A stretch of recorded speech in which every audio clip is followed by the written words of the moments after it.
আসসালামু আলাইকুম বন্ধুরা, আঞ্জুস কুকবুকে আপনাদের সবাইকে স্বাগত। আজকে আমি বানাবো এঁচোড়ের চাপ। তো এঁচোড়ের চাপের জন্য এখানে এঁচোড় নিয়েছি। এঁচোড়গুলো কেটে নেওয়া হচ্ছে। এঁচোড় কাটা হয়ে গেছে, ভালো করে ধুয়ে এঁচোড়টাকে সিদ্ধ করে নিচ্ছি।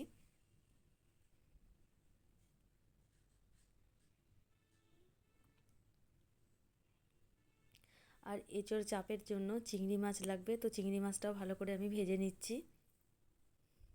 আর এখানে কিছু মশলা রেডি করেছি: কাজু বাদাম, চালমগজ, পোস্ত, পেঁয়াজ, আর নিয়ে নিয়েছি 2 চামচ টক দই। এটা ভালো করে পেস্ট করে নেব। এবার পেস্ট করা হয়ে গেছে। এবারে সিদ্ধ করা এঁচোড় আর পেস্ট করা মশলা দিয়ে দিয়েছি। এবার দিয়ে দিচ্ছি 1 চামচ আদা রসুন পেস্ট,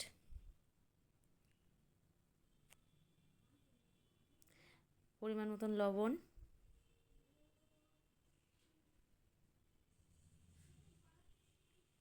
হলুদ গুঁড়ো,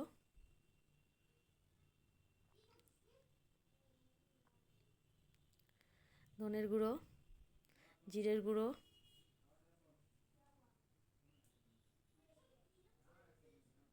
লঙ্কার গুঁড়ো,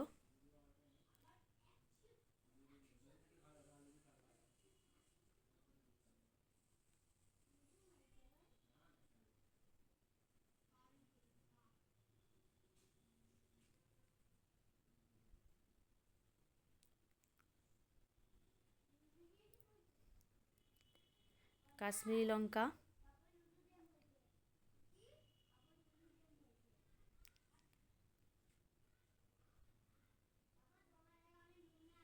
এবার দিয়ে দিচ্ছি সরিষার তেল।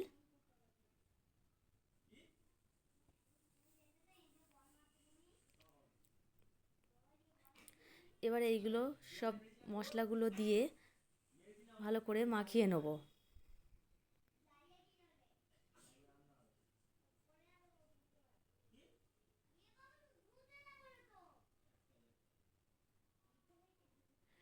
এবারে দিয়ে দিচ্ছি পরিমাণ মতন পানি।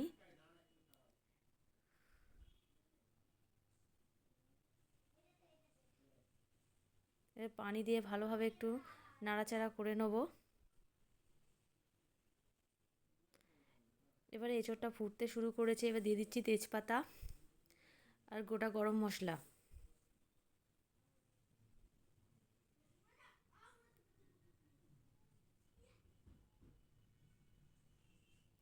আর দিয়ে দিচ্ছি 1 ফোঁটা আতর।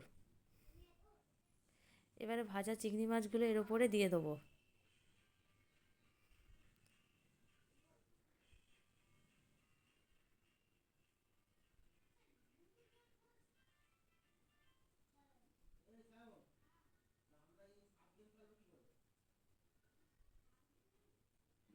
এবার ভালোভাবে টকবক করে ফুটে যাচ্ছে। এবার গ্যাসটা মিডিয়াম টু লো হিটে রেখে দেবো।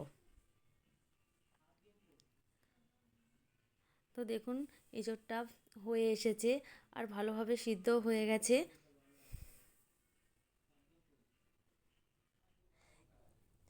এবারে এঁচোড় থেকে তেল ছেড়ে দিয়েছে।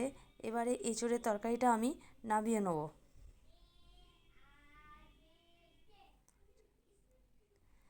তো দেখুন এঁচোড়ের চাপ আমার হয়ে গেছে আর দেখতেও কত সুন্দর লাগছে। আপনারা এইভাবে বাড়িতে একবার খেয়ে দেখবেন, খুবই ভালো লাগবে। আর এই ভিডিওটি যদি আপনাদের ভালো লাগে তাহলে লাইক শেয়ার করবেন আর আমার চ্যানেলটিকে সাবস্ক্রাইব করবেন। আল্লাহ হাফেজ।